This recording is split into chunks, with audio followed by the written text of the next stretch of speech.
नमस्कार दोस्तों, सभी प्रकार का अपडेट पाने के लिए अभी हमारे चैनल को सब्सक्राइब करें। आज इसमें हम आपको बताने वाले हैं कि शाला दर्पण पर जन आधार ऑथेंटिकेशन जो प्रोसेस है, उस प्रोसेस में जो समस्याएं आ रही हैं, जो इश्यूज आ रहे हैं, उनको किस तरह से हम सॉर्ट आउट कर सकते हैं। जो समस्याएं आ रही हैं, क्योंकि बहुत सारे अनेक प्रकार के सवाल उसमें आ रहे हैं, तो इसमें सारे सवालों का जवाब यहाँ पर मिलने वाला है आपको। एक प्रकार से पूरी प्रश्नोत्तरी है आपकी जन आधार ऑथेंटिकेशन प्रोसेस को लेकर के। आपका कोई डाउट नहीं रहेगा, फिर भी कोई डाउट रहता है तो आप कमेंट में सवाल पूछ सकते हैं। तो चलिए आज की ये वीडियो हम स्टार्ट करते हैं। देखिए, जैसा कि आप स्क्रीन पर देख रहे हैं, ये हमारा टॉपिक है Jan Aadhaar authentication process questions. ठीक है, इससे रिलेटेड जो भी हमारे प्रश्न दिमाग में आ रहे हैं, जो समस्याएं हमारे सामने आ रही हैं, इसमें सबसे पहले नंबर पे देखिए, कह रहे हैं कि क्या सभी विद्यार्थियों के जन आधार डाटा का प्रमाणीकरण किया जाना है। देखो, एक सवाल ये दिमाग में आता है कि जो प्रमाणीकरण हम कर रहे हैं, ऑथेंटिकेशन हम कर रहे हैं, वो सभी विद्यार्थियों के जन आधार डाटा का करना है क्या। उत्तर सुनिए, कह रहे हैं कि राजकीय विद्यालयों में अध्ययनरत सभी विद्यार्थियों के जन आधार डाटा का प्रमाणीकरण किया जाना है। राजकीय विद्यालय के लिए आया है, ठीक है, निजी विद्यालय का नाम यहाँ पर नहीं आया है। जो गवर्नमेंट स्कूल्स हैं, उन सभी में अध्ययनरत सभी विद्यार्थियों के जन आधार ऑथेंटिकेशन का जो कार्य है वो कंप्लीट करना होगा। क्लियर, आगे चलिए। अगला सवाल है हमारा कि जन आधार प्रमाणीकरण शाला दर्पण के कौन से लॉगिन पर उपलब्ध है। बिल्कुल सही है कि जो हम जन आधार ऑथेंटिकेशन करेंगे, ये शाला दर्पण के किस लॉगिन पर मिलेगा। ठीक है, हमारे दो लॉगिन होते हैं, स्टाफ विंडो लॉगिन होता है, एक स्कूल की आईडी से होता है हमारा। तो किस पर मिलेगा, हमें कहाँ से हम कर पाएंगे। तो इसके लिए बता रहे हैं, देखिए, यह है कक्षा अध्यापक व संस्था प्रधान के स्टाफ विंडो पर उपलब्ध है। कक्षा अध्यापक के स्टाफ विंडो पर संबंधित कक्षा के विद्यार्थियों का तथा संस्था प्रधान के स्टाफ विंडो पर विद्यालय के समस्त बच्चों का डाटा प्रमाणीकरण किया जा सकता है। बात स्पष्ट हो गई। देखिए, एक तो होता है स्टाफ लॉगिन, यानी कि प्रत्येक टीचर का अलग से लॉगिन आईडी पासवर्ड होता है, उसके थ्रू वो काम कर सकता है। ठीक है, एक होता है जो प्रिंसिपल होता है, जो हमारे स्कूल की आईडी होती है, उस स्कूल की आईडी से हम दूसरे तरीका से खोल सकते हैं। तो स्कूल की आईडी से यदि हम खोलोगे तो आप विद्यालय के सभी विद्यार्थियों का जन आधार ऑथेंटिकेशन की प्रोसेस कर सकते हो। और यदि आप स्टाफ विंडो से खोलते हो तो वहाँ पर आप जिस क्लास टीचर हैं, अपने बच्चों का आप कर सकोगे। जैसे मान लो कि आप 7वीं क्लास के क्लास टीचर हैं, तो आप 7वीं क्लास के जितने भी आपके बच्चे हैं, उनका जन आधार ऑथेंटिकेशन की जो प्रोसेस है उसको आप कंप्लीट कर सकोगे। ठीक, आगे चलिए। अगला सवाल है, क्या इस मॉड्यूल में विद्यार्थी के जन आधार डाटा को अपडेट किया जा सकता है। बहुत बढ़िया सवाल है। देखिए क्या उत्तर है इसका। कह रहे हैं कि शाला दर्पण पोर्टल तथा जन आधार पोर्टल पर विद्यार्थी का नाम, जेंडर तथा जन्म दिनांक समान होने पर प्रमाणीकरण किया जा सकता है। बिल्कुल, कह रहे हैं कि यदि जो हमारा जन आधार पोर्टल है, एक हमारा शाला दर्पण पोर्टल है, इन पोर्टल पर विद्यार्थी का जैसे कि नाम है, ठीक है, उसका लिंग है, जन्म दिनांक, यदि ये समान है, समान होने की स्थिति में हम इनका ऑथेंटिकेशन कर सकते हैं। ठीक है, ऐसे यदि दोनों पोर्टल में विद्यार्थी के डाटा में भिन्नता है, यानी कि जैसे शाला दर्पण पर कुछ अलग नाम बोल रहा है, ठीक है, और जन आधार पोर्टल पर उसका अलग नाम बोल रहा है, या फिर जन्म डेट उसकी अलग बोल रही है, दोनों में मिसमैच हो रहा है, तो उस स्थिति में बता रहे हैं। तो ऐसी स्थिति में update data on Jan Aadhaar tab के द्वारा विद्यार्थी के जन आधार पोर्टल पर उपलब्ध डाटा को शाला दर्पण पोर्टल के डाटा के आधार पर अपडेट किया जा सकता है। बिल्कुल, इसका मतलब है कि अपडेट किया जा सकता है। ठीक है, अपडेट कर सकते हैं हम। कब कर सकते हैं, जब शाला दर्पण पोर्टल और जन आधार पोर्टल में भिन्नता हो, किसमें, नाम, जेंडर, डेट ऑफ बर्थ। ठीक है, तो फिर ऐसी स्थिति में आप क्या करोगे, update data on Jan Aadhaar portal के टैब पर आप क्लिक करोगे। वहां से आप शाला दर्पण पोर्टल के आधार पर, ठीक है, जो उसमें है वो एक हमारा आधार बनेगा, उस आधार पर आप अपडेट कर सकते हो। ठीक है, ऐसे आगे चलिए। आगे कह रहे हैं इसमें, क्या इस पोर्टल के द्वारा आधार प्रमाणीकरण भी किया जाता है। मतलब ये है कि इस पोर्टल के द्वारा आधार ऑथेंटिकेशन भी हो सकता है क्या। उसको भी करना है क्या? तो उत्तर सुनिए, कह रहे हैं कि इस मॉड्यूल में आधार व जन आधार प्रमाणीकरण की सुविधा उपलब्ध करवाई गई है। बिल्कुल, यहाँ पर इस मॉड्यूल के अंदर दोनों सुविधाएं दी गई हैं, यानी कि आधार की भी सुविधा है और साथ साथ में जन आधार की भी है, यानी दोनों में आप अपडेट कर सकते हो। क्लियर है? आगे चलिए फ्रेंड्स, अब हम इसमें देखते हैं क्वेश्चन नंबर 5 क्वेश्चन नंबर में क्या समस्या है उसको एक बार हम समझते हैं। देखिए, कह रहे हैं कि यदि किसी विद्यार्थी के आधार प्रमाणीकरण नहीं हो रहा है, यानी कि आधार में ऑथेंटिकेशन में प्रॉब्लम आ रही है, तो क्या इस मॉड्यूल के द्वारा आधार भी अपडेट किया जा सकता है क्या? चलिए देखते हैं इसमें क्या आंसर है।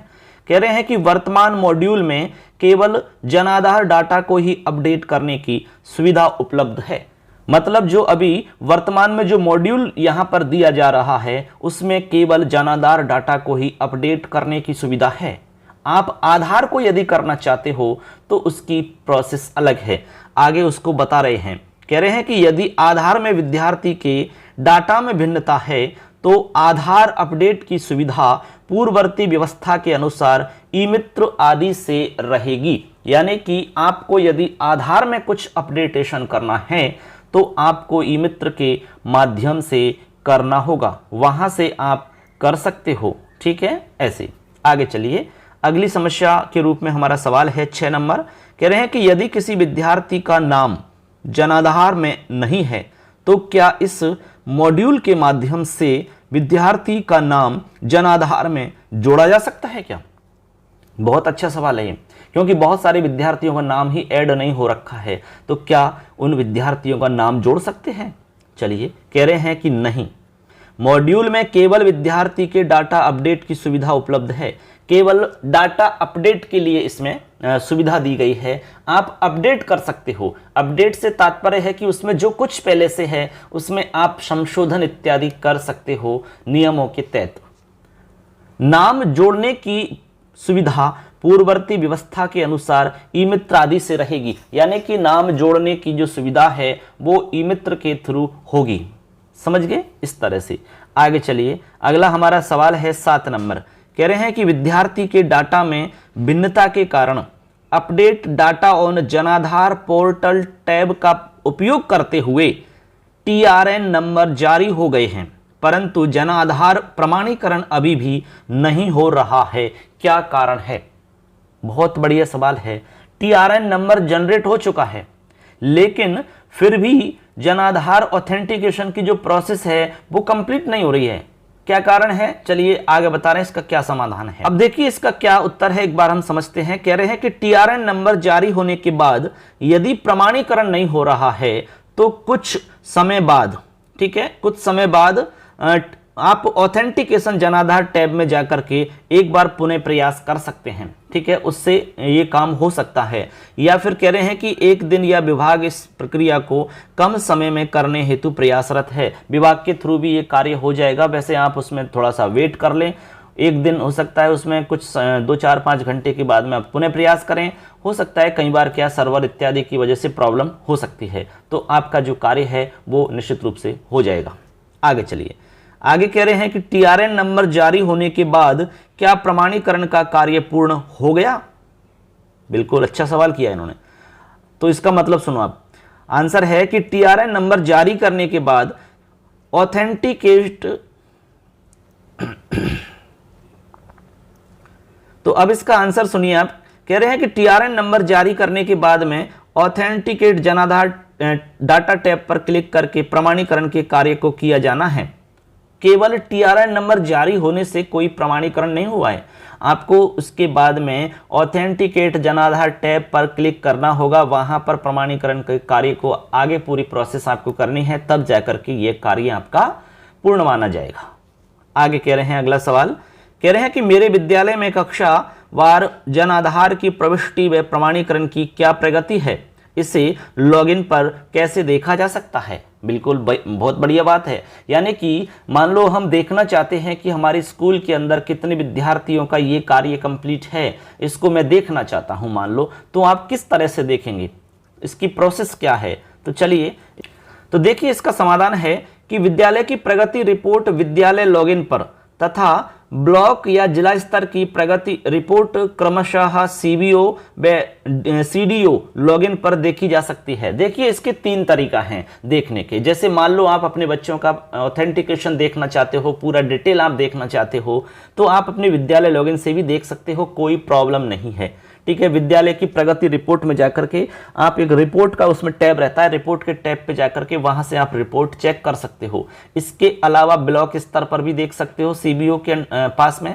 इसके अलावा जिला स्तर पर आप सीडीओ लॉगिन पर भी देख सकते हो। ये 3 जगह हैं जहां से हम चेक कर सकते हैं। आगे चलिए, अगला हमारा सवाल है कि विद्यार्थी के प्रपत्र 9 में जनाधार व आधार की प्रविष्टि नहीं हो रही है, इसका क्या कारण है? बहुत सारी समस्याएं आ रही हैं ये, यानी कि जो विद्यार्थी है उसका प्रपत्र 9 कंप्लीट नहीं है, उस प्रपत्र 9 में जनाधार और आधार की प्रविष्टि नहीं हो रही है। ठीक है, तो इसका क्या कारण है? सुनिए, कह रहे हैं कि वर्तमान मॉड्यूल में इस सुविधा में परिवर्तन किया गया है। जनाधार प्रमाणीकरण मॉड्यूल के माध्यम से ही प्रपत्र 9 में ऑटो अपडेट होगा। कह रहे हैं कि इसमें ये एक सुविधा दी गई है कि जनाधार प्रमाणीकरण मॉड्यूल के माध्यम से ही प्रपत्र 9 में ऑटो अपडेट होगा, यानी ऑटोमेटिक अपडेट उसमें हो जाएगा। थोड़ा सा हम वेट कर लें उसमें। ठीक, आगे चलिए। आगे कह रहे हैं कि कुछ विद्यार्थियों के जनाधार व आधार नंबर हरे रंग में प्रदर्शित हो रहे हैं तथा अपडेट डाटा ऑन जनाधार पोर्टल बटन प्रदर्शित नहीं हो रहा है, इसका क्या कारण है? ऐसी समस्याएं भी आ रही हैं, यानी कुछ विद्यार्थियों के जो जनाधार और आधार नंबर है ना उसमें हरे रंग में प्रदर्शित हो रहे हैं और अपडेट डाटा ऑन जनाधार पोर्टल पर जो हमारा बटन होता है वो प्रदर्शित नहीं हो रहा है। तो इसका कारण क्या है? तो इसके लिए कह रहे हैं कि उक्त विद्यार्थी के डेटा का प्रमाणीकरण की प्रक्रिया पूर्ण की जा चुकी है। इसका मतलब है कि इस विद्यार्थी का जो डाटा प्रमाणीकरण का जो हमारा काम है वो कंप्लीट हो चुका है। ठीक है, ऐसे हम पता कर सकते हैं। समझ गए? इस तरीका से आगे है हमारा। देखिए अगला हमारा सवाल है 12 नंबर पे, अपडेट डाटा ऑन जनाधार पोर्टल ऑप्शन का उपयोग करने के समय विशेष ध्यान देने योग्य बातें क्या क्या हैं? चलिए एक बार इनको भी आप थोड़ा सा गौर करें। कह रहे हैं कि संबंधित विद्यार्थी के सही जनाधार नंबर की प्रविष्टि की जाए, यानी कि जो जनाधार नंबर है उसकी प्रविष्टि आपको सही से करनी है। ठीक है, उसमें बाद में गलत होने पर प्रोसेस थोड़ी सी टेढ़ी रहती है, तो उसमें हमें समस्याओं का सामना करना पड़ सकता है। इसलिए हमें सावधानी पूर्वक जनाधार की प्रविष्टि की जानी चाहिए। आगे कह रहे हैं कि संबंधित विद्यार्थी के सही आधार नंबर की प्रविष्टि की जाए। आधार नंबर सही होना चाहिए क्योंकि इनको हम गलत नहीं लिख सकते। आगे कह रहे हैं कि किसी भी स्थिति में आधार नंबर 000 या 1233 आदि के रूप में गलत प्रविष्टि नहीं करें, क्योंकि हम इसमें मोबाइल नंबर को अक्सर ऐसा कर देते हैं, 00 लिख देते हैं या 1 2 3 4 5 6 7 8 9 10 के कुछ भी लिख करके हम काम चला सकते हैं उसमें, लेकिन जनाधार और आधार के लिए ये काम नहीं कर सकते आप, क्योंकि ऐसा करोगे तो आपका जो कार्य है वो कंप्लीट नहीं होगा। ठीक है, क्योंकि ये तुरंत ऑथेंटिकेट होता है, प्रमाणीकरण होने के बाद ही आगे प्रोसेस होती है, इसलिए आप इनको गलत नहीं उसमें फीड करें। आगे चलिए, आगे कह रहे हैं कि विद्यार्थी के शाला दर्पण पोर्टल में दर्ज डाटा यथा जैसे कि जन्म तिथि है, नाम है, जेंडर है तथा जनाधार में दर्ज विद्यार्थी के डाटा के समान है, तो भी मुझे अपडेट डाटा ऑन जनाधार पोर्टल बटन का उपयोग करना है क्या? जैसे सब कुछ ओके है, उसका समान है सब कुछ, फिर भी मुझे अपडेट डाटा ऑन जनाधार पोर्टल जो बटन है हमारा उसका उपयोग करना है क्या? सुनिए, कह रहे हैं कि बिल्कुल भी नहीं करना है, केवल ऑथेंटिकेट जनाधार डाटा बटन का उपयोग कर प्रमाणीकरण की प्रक्रिया पूर्ण करनी है। आपको केवल ऑथेंटिकेट जनाधार डाटा जो बटन है, एक इस नाम से आपको बटन मिलेगा, उस बटन का उपयोग करना है और इससे क्या करना है, आपको प्रमाणीकरण की जो प्रक्रिया है वो पूरी करनी है, क्योंकि आपका काम तो ओके है, अपडेट आपको कुछ भी करना नहीं है, केवल आपको ऑथेंटिकेट करना है। तो ऑथेंटिकेट जनाधार डाटा बटन का उपयोग करिए, वहां से आपका कार्य हो जाएगा प्रमाणीकरण का। आगे कह रहे हैं कि मॉड्यूल में कार्य करते समय मुझे ध्यान में आया कि विद्यार्थी के शाला दर्पण पोर्टल के डाटा में कुछ भिन्नता है, तो क्या इस स्थिति में मुझे मतलब क्या करना चाहिए, ऐसी स्थिति में मुझे क्या करना है? तो कह रहे हैं कि विभाग ने स्पष्ट निर्देश दिए हैं कि विद्यार्थी के विद्यालय रिकॉर्ड या शाला दर्पण रिकॉर्ड को आपस में मिलान करके प्रमाण होने पर ही आगे की कार्रवाई की जानी है। यदि विद्यालय रिकॉर्ड के अनुसार विद्यार्थी का डाटा शाला दर्पण में सही नहीं है तो सबसे पहले शाला दर्पण के रिकॉर्ड को पूर्व निर्देशानुसार सही करवाने की कार्यवाही की जाए। यानी कि आपको सबसे पहले शाला दर्पण पर उसका रिकॉर्ड सही करना होगा, तभी जाकर के आप आगे कर सकते हैं। ठीक है, ऐसे आगे सुनिए। आगे कह रहे हैं कि विद्यार्थी के वर्तमान जनाधार या आधार विवरण अर्थात नाम है, जैसे कि जन्म दिनांक है, व जेंडर है, क्या इसको मॉड्यूल के माध्यम से देखा जा सकता है? इनके बारे में जानकारी हम देखना चाहते हैं, तो क्या मॉड्यूल के माध्यम से देख सकते हैं? सुनिए, कह रहे हैं कि मॉड्यूल में ऑथेंटिकेट स्टूडेंट जनाधार आधार इन्फो तथा अपडेट डाटा ऑन जनाधार पोर्टल के बटन पर क्लिक करने से प्राप्त विंडो के माध्यम से विद्यार्थी के जनाधार की डिटेल जानी जा सकती है। इसके माध्यम से हम यह भी देख सकते हैं कि शाला दर्पण डाटा व जनाधार डाटा में क्या अंतर है तथा क्या परिवर्तन किया जाना है। उक्त कार्य पूर्ण सावधानी से किया जाना है। ये बहुत ही सेंसिटिव वर्क है हमारा, इसमें हमें सावधानी बहुत रखनी होगी। तो हम देख सकते हैं, कोई प्रॉब्लम नहीं है। अपडेट डाटा ऑन जनाधार पोर्टल के बटन पर क्लिक करने से आपको जो एक प्राप्त विंडो होगी, उस विंडो के माध्यम से विद्यार्थी के जनाधार की डिटेल जानी जा सकती है। ठीक है, और उसमें यह भी पता चल जाएगा आपको कि शाला दर्पण डाटा और जनाधार डाटा में कुछ अंतर है, तो वो भी आपको वहां दिख जाएगा, और क्या परिवर्तन अपेक्षित है वो भी आपको दिख जाएगा। आगे चलिए, आगे कह रहे हैं कि जनाधार प्रमाणीकरण क्यों आवश्यक है? ये भी एक अच्छा सवाल पूछा है। तो इसका उत्तर कह रहे हैं कि राज्य सरकार द्वारा विभिन्न लाभकारी योजनाओं में लाभार्थी को डीबीटी के माध्यम से सीधे निर्बाध तरीके से लाभ पहुंचाने हेतु यह कार्य आवश्यक है। क्योंकि जनाधार और आधार यदि अपडेट रहेगा, बिल्कुल सही रहेगा, तो डीबीटी के माध्यम से ट्रांसफर हो सकेगा। पैसा वगैरह मिल रहा है, छात्रवृत्ति का पैसा मिल रहा है, अनेक तरह की जो लाभकारी योजनाएं चल रही हैं, उनका लाभ डायरेक्ट उस के खाते में पहुंच सकेगा। उसको कोई प्रॉब्लम नहीं आएगी, बीच में किसी तरह की अड़चन नहीं होगी। ये सबसे बड़ा मुख्य उद्देश्य है इस कार्य का। आगे चलिए, आगे यहां पर देखिए 17 नंबर क्वेश्चन के रूप में कह रहे हैं कि जनाधार प्रमाणीकरण की स्टाफ लॉगिन पर प्रक्रिया किस प्रकार रहेगी। यानी कि स्टाफ लॉगिन पर यदि हम इसको देखना चाहते हैं, जनाधार प्रमाणीकरण की हम प्रोसेस करना चाहते हैं, तो उस पर क्या प्रोसेस रहेगी, तो उसको बता रहे हैं। चलिए स्टेप बाय स्टेप में बता रहा हूं। इसकी निम्न प्रोसेस रहेगी। सबसे पहले स्टेप नंबर 1 में आपको क्या करना है, आपको सर्वप्रथम कार्मिक अपनी व्यक्तिगत शाला दर्पण आईडी से लॉगिन करें। यानी कि आप स्टाफ विंडो पर लॉगिन हुई अपनी आईडी से, उसमें अपनी आईडी डालिए और पासवर्ड डालिए, उसके बाद में आप लॉगिन हो जाएंगे। उसके बाद में सेकंड स्टेप पर आप क्या करेंगे, ये वहां पर आपको बाईं तरफ ऊपरी भाग में 3 लाइन प्रदर्शित होंगी। ठीक है, 3 लाइन बनी रहती है वहां, उस पर आपको क्लिक करें, जिस पर अलग अलग टैब को एक लिस्ट प्रदर्शित होगी आपको। ठीक है, जैसे आप उस पर क्लिक करोगे तो वहां पर आपको अलग अलग टैब की एक लिस्ट बनेगी। आपको वहां अलग अलग टैब के रूप में कुछ लिखा हुआ मिलेगा, तो वहां पर एक लिस्ट आपको दिखाई देगी। अब उस लिस्ट में क्या क्या लिखा हुआ है आपको देखिए स्टेप नंबर 3 पे जाना है। तो वहां पर लिस्ट में सबसे नीचे वाले टैब पर आपको लिखा मिलेगा ऑथेंटिकेट स्टूडेंट जनाधार आधार इन्फो। इस पर आपको क्लिक करना है। यहां क्लिक करने पर इसके नीचे काले अक्षर में 2 सब टैब दिखाई देंगे, यानी 2 सब टैब दिखाई देंगी। उसके अंदर भी मतलब आपको टैब दिखाई देंगी, जिस पर प्रथम टैब होगी आपकी ऑथेंटिकेट स्टूडेंट जनाधार आधार इन्फो। उस पर आपको क्लिक करना होगा। बात समझ गए, इस पे आपको क्लिक करना है। उसके बाद में स्टेप 4 में जाना है आपको। यहां पर क्लिक करने के उपरांत आपको क्लास और सेक्शन शो होंगे, जहां पर नीचे प्रदर्शित गेट क्लास वाइज डाटा पर आपको क्लिक करना होगा। बहुत ही सिंपल है, कोई ज़्यादा प्रोसेस नहीं है इसमें। तो आपको क्लास एंड सेक्शन शो होंगे, उसके बाद में गेट क्लास वाइज डाटा पर आपको क्लिक करना है, तो क्लास वाइज डाटा आप देख सकोगे। जहां इस प्रकार से लिस्ट प्रदर्शित होगी, वहां पर class click to view student list पर आपको क्लिक करना होगा, जैसे कि इसमें दिखाया गया है। इस तरीका से आपको डाटा प्रदर्शित होगा। उसके बाद में आपको स्टेप 5 में क्या करना है, देखिए क्लास पर क्लिक करने पर नीचे कक्षा के संपूर्ण छात्रों की एक लिस्ट प्रदर्शित होगी। यहां पर अंतिम से पहले टैब जो कि पीले रंग में प्रदर्शित है, क्लिक करके विवरण भर करके ऑथेंटिकेट जनाधार पर क्लिक करें। यहां पूर्ण विवरण सही होने पर जनाधार प्रमाणीकरण हो जाएगा। यहाँ प्रमाणीकरण हो जाने पर आपको आगे के स्टेप्स नहीं करने होंगे, क्योंकि प्रमाणीकरण ही तो हमें करना है। जब प्रमाणीकरण हो गया तो आगे की कोई स्टेप आपको नहीं करने होंगे।